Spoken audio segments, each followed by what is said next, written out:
Samantala, para naman sa mga coffee lover, bukod sa pampagising ng diwa, alam nyo bang isang antidepressant at makakatulong sa mga may cardiovascular diseases ang kape? Kung hindi pa alamin natin ang iba't ibang benepisyo ng pag-inom ng kape mula kay April Enerio.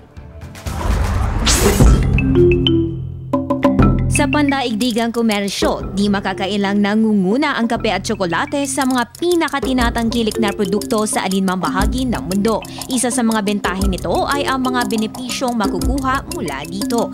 Tulad na lamang ng kape na isang malaking source ng antioxidants. Makakapag-improve ito ng energy o adrenaline levels at less feeling ng pagod. Nagpapababa rin ito ng risk ng pagkakaroon ng type 2 diabetes, Alzheimer's disease, Parkinson's disease at pati maging liver at colorectal cancer. Dahil kapag nasobrahan, maaari naman itong maging dahilan ng anxiety, pagtaas ng blood pressure na shallow breathing at insomnia.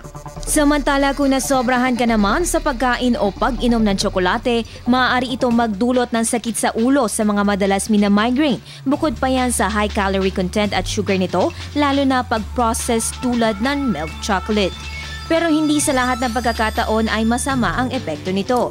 Tulad ng kape, masagana rin sa antioxidants ng kakao na makatutulong lumaban sa ilang cardiovascular diseases. Ito rin ay isang kilalang antidepressant at nakakapagpabuti ng inyong mood. Nagpapabilis rin ito ng daloy ng dugo sa utak dahil sa flavonoids.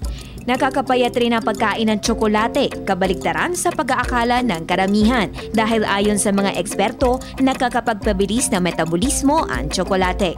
Bilang gabay, the darker the chocolate, mas mataas ang antioxidants at the less sugar, mas mabuti sa ating overall health. Bagamat sandamakmak ang benepisyong hatid ng mga ito, tandaan pa rin na ang sobra ay nakasasama sa ating kalusugan. Para sa Telebisyon ng Bayan, April Enerio.